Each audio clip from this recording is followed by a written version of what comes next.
शरद पवारांना भेटून बाहेर पडल्यानंतर अजित पवारांची पहिली प्रतिक्रिया म्हणाले, राजकारणाव्यतिरिक्त काही संबंध असतात. आज दिनांक 12 डिसेंबर. राष्ट्रवादी काँग्रेस शरदचंद्र पवार पक्षाचे अध्यक्ष शरद पवार यांचा 84वा वाढदिवस आहे. शरद पवार यांच्या वाढदिवसानिमित्त देशभरातून त्यांच्यावर शुभेच्छांचा वर्षाव होत आहे. आज दिल्लीतील 6 जनपद येथे शरद पवार यांची अजित पवार यांनी सहकुटुंब भेट घेतली.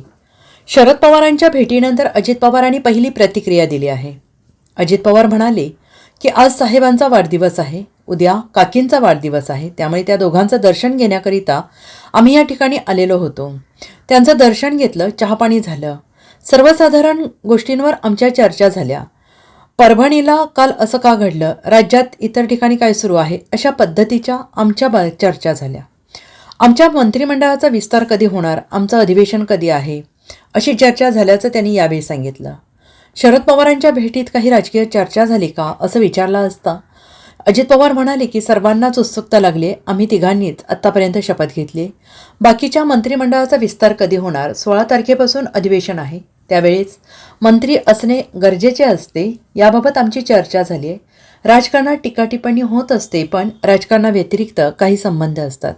महाराष्ट्रात यशवंतराव चव्हाण साहेबांनी सुसंस्कृत महाराष्ट्रात कसे राजकारण करायचे ते शिकवले आहे, त्या पद्धतीने आम्ही काम करण्याचा प्रयत्न करतोय, असंही अजित पवार यांनी म्हटलंय.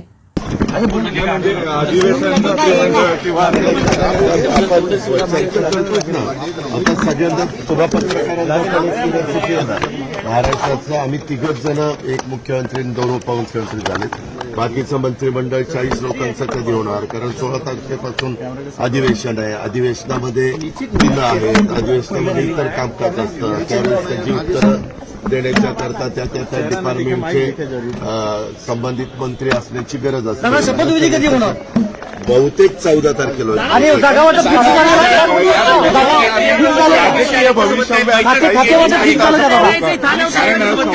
11 दिवस साहेबांचा वाढदिवस आहे. 12 डिसेंबरला सगळेजण येऊन साहेबांना भेटत असतात, साहेबांचं दर्शन घेत असतात, शुभेच्छा देत असतात. त्या हेतूने आम्ही सगळे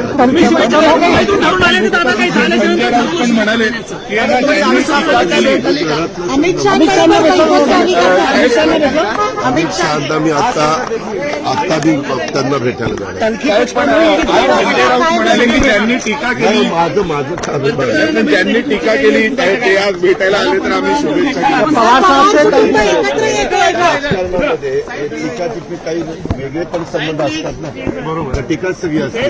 आमच्या इथं महाराष्ट्रामध्ये यशवंतराव चव्हाण सुसंस्कृत महाराष्ट्र मध्ये कसं राजकारण करायचं ते शिकवलेलं आहे, त्या पद्धतीनं. Bureau report, SBN Marathi, Delhi.